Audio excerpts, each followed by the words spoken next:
السلام عليكم ورحمة الله وبركاته. الحمد لله رب العالمين.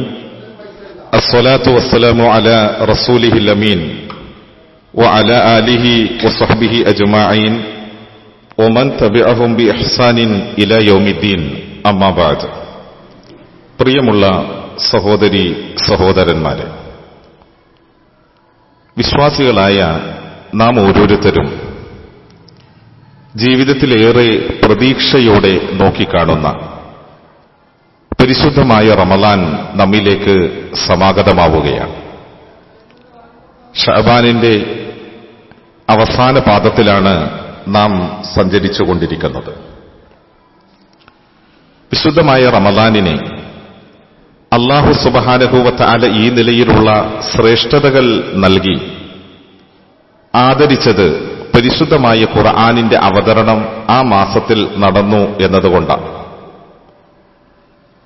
അല്ലാഹു സുബ്ഹാനഹു വ തആല ഭൂമിയിൽ ജീവിച്ചുകൊണ്ടിരിക്കുന്ന തന്റെ അടിമകൾക്ക് തന്റെ രക്ഷിതാവിനെ അറിയുവാനും മനസ്സിലാക്കുവാനുമുള്ള മാർഗമെന്ന നിലയിൽ ദിവ്യമായ വെളിപാടുകൾ നൽകാറുണ്ട്.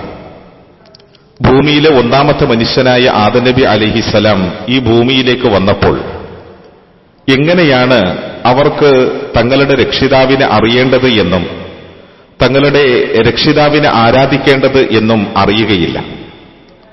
പരിശുദ്ധമായ ഖുർആനിൽ നമ്മൾക്ക് കാണുവാൻ സാധിക്കും, ഫഇമ്മാ യഅതിയന്നകും മിന്നി ഹുദൻ ഫമൻ തബിഅ ഹുദായ ഫലാ ഖൗഫുൻ അലൈഹിം വലാ ഹും യഹ്സനൂൻ.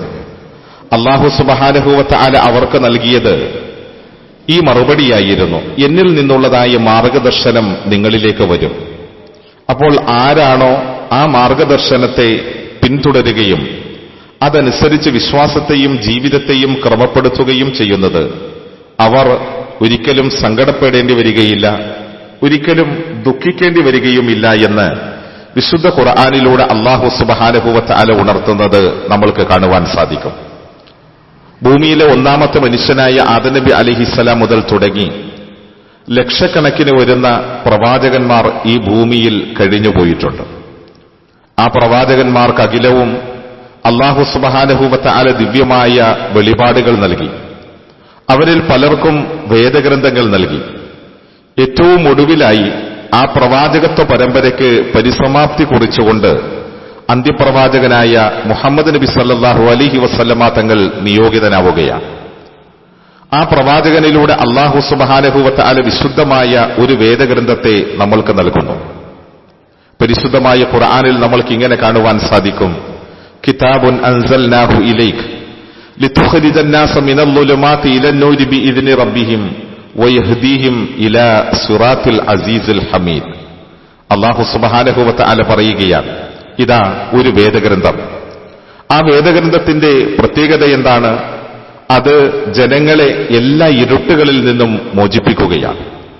വിശ്വാസപരമായി, ആശയപരമായി, കർമ്മപരമായി മനുഷ്യജീവിതത്തിലേക്ക് അരിച്ചിറങ്ങുന്ന സർവ്വ ഇരുട്ടിൽ നിന്നും സർവ്വ തിന്മയിൽ നിന്നും എല്ലാ അധാർമികതകളിൽ നിന്നും മനുഷ്യരെ പരിപൂർണമായി മോചിപ്പിക്കുകയും വെളിച്ചത്തിന്റെ വഴികളിലേക്ക് ആ വിശുദ്ധമായ ഖുർആൻ ജനങ്ങളെ കൂട്ടിക്കൊണ്ടുവരികയും ചെയ്യുന്നു. അതുമാത്രവുമല്ല, ലോകരക്ഷിതാവും സർവനിയന്താവുമായ പടച്ച തമ്പുരാന്റെ പാതയിലേക്ക് കൃത്യമായ നിലയിൽ ആ വേദഗ്രന്ഥം മാർഗദർശനം നൽകുന്നു എന്ന് പരിശുദ്ധമായ ഖുർആനിലൂടെ അല്ലാഹു സുബ്ഹാനഹു വ തആല നമ്മെ പഠിപ്പിക്കുകയാണ്. അതെ, നമ്മളുടെയൊക്കെ ജീവിതത്തിൽ നിലനിൽക്കുന്ന എല്ലാ ഇരുട്ടും അകറ്റി നമ്മളുടെ ജീവിതത്തിൽ വെളിച്ചം പകരുവാൻ, നമ്മളുടെ രക്ഷിതാവിന്റെ വഴി നമ്മൾക്ക് കൃത്യമായ നിലയിൽ മനസ്സിലാക്കി തരുവാൻ ലോകരക്ഷിതാവായ അല്ലാഹു സുബ്ഹാനഹു വ തആല അന്ത്യപ്രവാചകനായ മുഹമ്മദ് നബി സല്ലല്ലാഹു അലൈഹി വസല്ലമ തങ്ങളിലൂടെ നമുക്ക് അവതരിപ്പിച്ചു തന്നതാണ് പരിശുദ്ധമായ ഖുർആൻ എന്നുള്ളത്. ഖുർആൻ അവതരിച്ച് നൂറ്റാണ്ടുകൾ പലത് പിന്നിട്ടിട്ടും ഏതൊരു സമൂഹത്തിലും ഏതൊരു കാലഘട്ടത്തിലും ഖുർആനിനെതിരിൽ ഉയർന്നു വന്നിട്ടുള്ള എല്ലാ വെല്ലുവിളികളെയും അതിജയിച്ചുകൊണ്ട് പരിശുദ്ധമായ ഖുർആൻ അത് നിത്യ യാഥാർത്ഥ്യമായ നിലയിൽ ജീവിതത്തിന്റെ നിത്യവസന്തമായി നിലനിൽക്കുന്നത് നമ്മൾക്ക് കാണുവാൻ സാധിക്കുന്നുണ്ട്. ഈ വിശുദ്ധമായ ഖുർആനിന്റെ അവതരണമാണ് പരിശുദ്ധമായ റമളാനിനെ ഇത്രത്തോളം മഹത്വങ്ങൾക്ക് കാരണമാക്കിയിട്ടുള്ളത് എന്നതാണ് യാഥാർത്ഥ്യം. ഇനി നാം ഒന്ന് ആലോചിച്ചു നോക്കൂ, നാം ഖൈറായ ആളുകൾ, ഏറ്റവും നല്ലവരായ ആളുകളാണോ? എങ്ങനെയാണ് അത് നമ്മൾക്ക് തിരിച്ചറിയാൻ കഴിയുക? മഹാനായ നബി സല്ലല്ലാഹു അലൈഹി വസല്ലമ തങ്ങൾ പറയുന്ന ഒരു തിരുവചനമുണ്ട്. ആ തിരുവചനത്തിൽ നമ്മൾക്ക് ഇങ്ങനെ കാണുവാൻ സാധിക്കും, ഖാല ഖൈറുക്കും മൻ തഅല്ലമൽ ഖുർആന വഅല്ലമഹു. അല്ലാഹുവിന്റെ റസൂല് പറയുകയാണ്, നിങ്ങളിൽ ഏറ്റവും ഖൈറായ ആളുകൾ, ഏറ്റവും ഉത്കൃഷ്ടർ, ഏറ്റവും നല്ല ആളുകൾ പരിശുദ്ധമായ ഖുർആനിനെ പഠിക്കുകയും അതിനെ പഠിപ്പിക്കുകയും ചെയ്യുന്നവരാണ് എന്ന്. നാം ഒന്ന് ആലോചിച്ചു നോക്കൂ, അള്ളാഹുവിന്റെ ഈ ഭൂമിയിൽ ആകാശത്തിന്റെ ചുവട്ടിലെ ഏറ്റവും ഖൈറായ രണ്ട് വിഭാഗത്തെയാണ് ഇവിടെ അള്ളാഹുവിന്റെ റസൂല് പരിചയപ്പെടുത്തിയത്.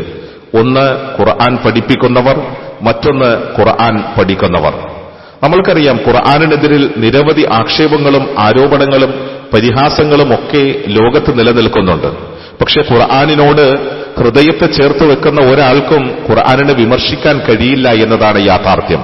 കാരണം നമ്മളുടെ മനസ്സുമായി, നമ്മളുടെ ഹൃദയവുമായി, നമ്മളുടെ ജീവിതത്തിന്റെ വിവിധങ്ങളായ മേഖലകളുമായിട്ടാണ് ആ പരിശുദ്ധമായ ഖുർആൻ സംവദിക്കുന്നത് എന്നതാണ് യാഥാർത്ഥ്യം. നമ്മളുടെ ബുദ്ധിക്ക് ആ ഖുർആൻ നമ്മളുടെ ബുദ്ധിയോട് സംവദിക്കുമ്പോൾ തീർച്ചയായും ഖുർആനിന്റെ ആ വശ്യമനോഹരമായ ആ വാചകങ്ങൾക്ക് മുന്നിൽ പിടിച്ചു നിൽക്കുക ഒരിക്കലും ഒരു മനുഷ്യന് സാധ്യമല്ല. നാം ഇവിടെ ആലോചിക്കേണ്ടുന്നത്, നമുക്ക് പരിശുദ്ധമായ ഖുർആൻ പഠിക്കാൻ കഴിയാറുണ്ടോ? പരിശുദ്ധമായ ഖുർആനിനെ അറിയുന്നവർ മറ്റുള്ളവർക്ക് പകർന്നു കൊടുക്കാൻ തയ്യാറാകാറുണ്ടോ? ഈ രണ്ട് കാര്യങ്ങൾ നമ്മളിലുണ്ട് എങ്കിൽ അള്ളാഹുവിന്റെ റസൂൽ സല്ലല്ലാഹു അലൈഹി വസല്ലമ തങ്ങൾ പറയുന്നത്, ഈ ദുനിയാവിലെ ആകാശത്തിന്റെ ചുവട്ടിലെ ഏറ്റവും ഖൈറായ ആളുകളിൽ ഉൾപ്പെട്ട ആളുകളാണ് നമ്മളെന്നാണ്. നാഥനായ അള്ളാഹു ഈ വിശുദ്ധ ഗ്രന്ഥത്തെക്കുറിച്ച് കൂടുതൽ അറിയാനും പഠിക്കാനും ജീവിതത്തിൽ നിലനിർത്താനും നമ്മെ അനുഗ്രഹിക്കട്ടെ. അസ്സലാമു അലൈക്കും വറഹ്മത്തുള്ളാഹി വബറകാതുഹു.